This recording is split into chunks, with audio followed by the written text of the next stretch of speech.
SBA Publications.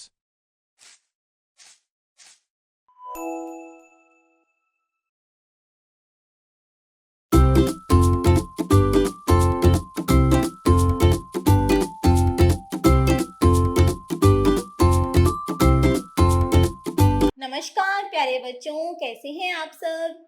मैं उम्मीद करती हूँ आप सब बहुत अच्छे होंगे। प्यारे बच्चों, आज हम पढ़ेंगे पाठ 13 जिसका नाम है अजंता एलोरा। चलिए शुरू करते हैं। रेलगाड़ी ठसाठस भरी थी। स्टेशन पर यात्रियों का सैलाब सा उमड़ रहा था। गर्मियों की छुट्टियों का पहला दिन था। हमारे विद्यालय ने यात्री दल के लिए गाड़ी में स्थान पहले से ही आरक्षित करवा लिया था। इधर हमारे दल ने डिब्बे में सामान जमाया, उधर गाड़ी ने सीटें दी।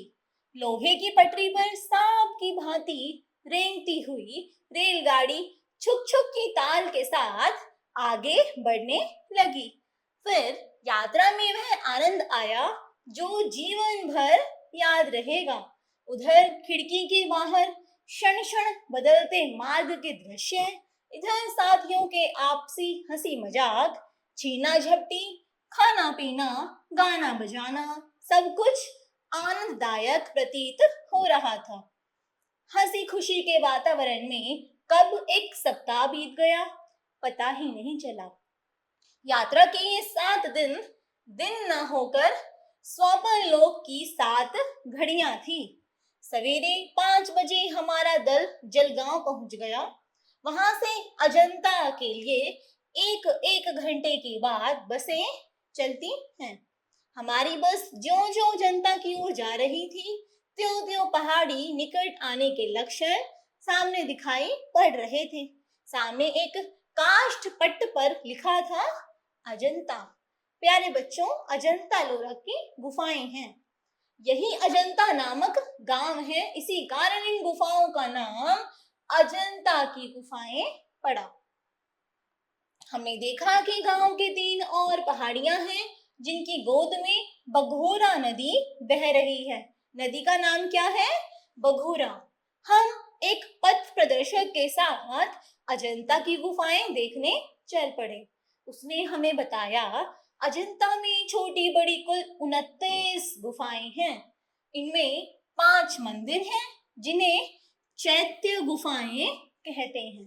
इन गुफाओं में केवल प्रार्थना उपासक की जाती है। क्या की जाती है? प्रार्थना उपासना यानी पूजा की जाती है। इनके अतिरिक्त 24 विहार गुफाएं हैं।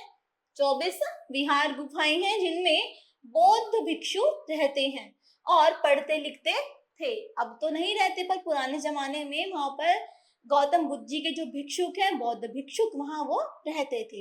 ये सभी गुफाएं एक ही पहाड़ को काटकर बनाई गई हैं। ये गुफाएं कुछ इस प्रकार हैं।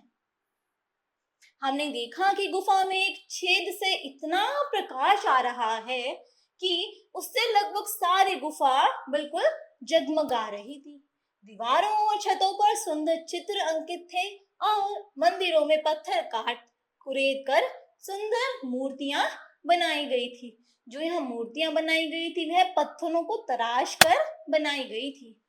हमारे इतिहास शिक्षक ने बताया अजंता के ये चित्र किसी एक समय में नहीं बने, भिन्न भिन्न समयों में भिन्न भिन्न कलाकारों ने इनका निर्माण किया था।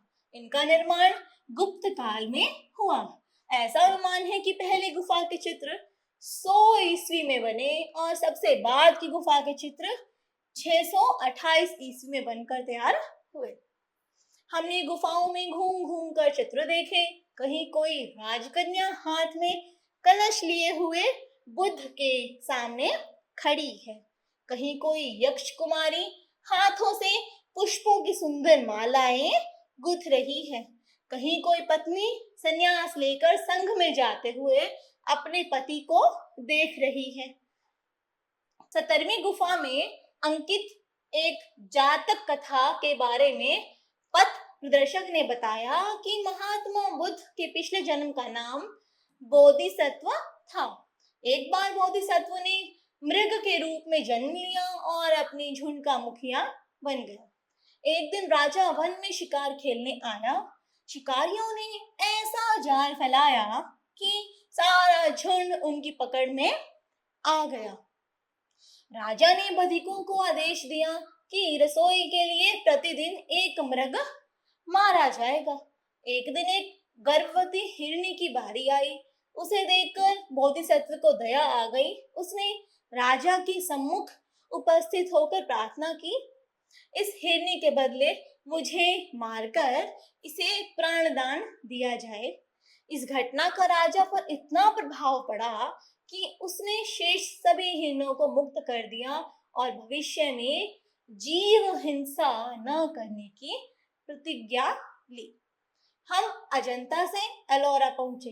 प्यारे बच्चों देखिए, यह भी वहीं का चित्र है। एलोरा में कुल 36 गुफाएं हैं।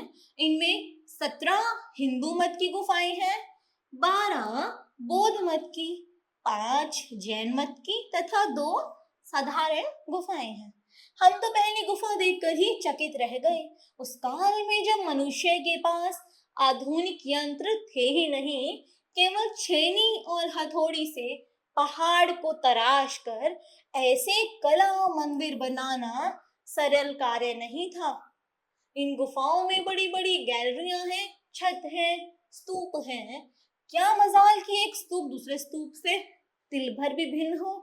मतलब वे लोग इतने कलाकार थे, उनमें इतना ज्ञान था और उनके हाथ का हुनर इतना अच्छा था कि उन्होंने ऐसी ऐसी गुफाओं का निर्माण किया, ऐसे ऐसे चित्र बनाए, ऐसी ऐसी नक्काशियां की कि लोग उन्हें देखते ही रह गए। बौद्ध गुफाओं में विश्वकर्मा गुफा सबसे प्रसिद्ध है। इसमें महात्मा बुद्ध की एक विशाल मूर्ति खुदी हुई है। वहीं हमने एक 3 मंजिली गुफा भी देखी। 3 मंजिली होने के कारण ही इसका नाम 3 थल पड़ गया है। हिंदू गुफाओं में कैलाश मंदिर हमने सबसे अच्छा लगा।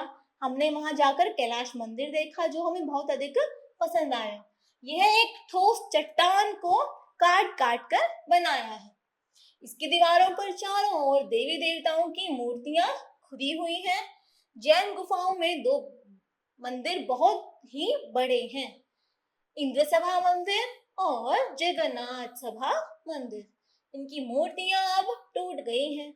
हमारे इतिहास शिक्षक ने बताया, इन गुफाओं का निर्माण 300 ईस्वी में आरंभ हुआ और 1300 ईस्वी में ये बनकर तैयार हुई।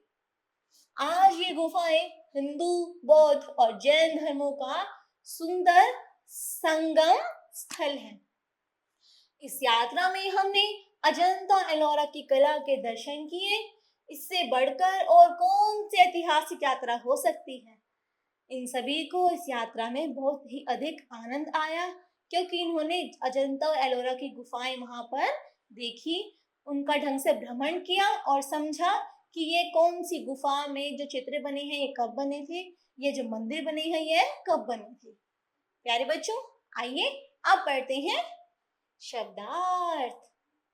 आरक्षित यानी सुरक्षित, काष्ठपट लकड़ी की तख्ती, प्रकाश रोशनी, यक्ष एक देव योनि, मृग हिरण, आदेश आज्ञा मुक्त स्वतंत्र, प्रतीत मालूम, पथ प्रदर्शक रास्ता दिखाने वाला, अंकित बने हुए, पुष्प यानी कि सुंदर सुंदर फूल, और बधिक शिकारी सम्मुख सामने। प्यारे बच्चों, आगे आपको अभ्यास कार्य दिया गया है, उस अभ्यास कार्य को आप स्वयं करने का प्रयास करें। प्यारे बच्चों, आज की आपकी कक्षा यहीं समाप्त होती है। मिलते हैं अगली कक्षा में एक नए विषय के साथ। आज के लिए इतना ही। धन्यवाद।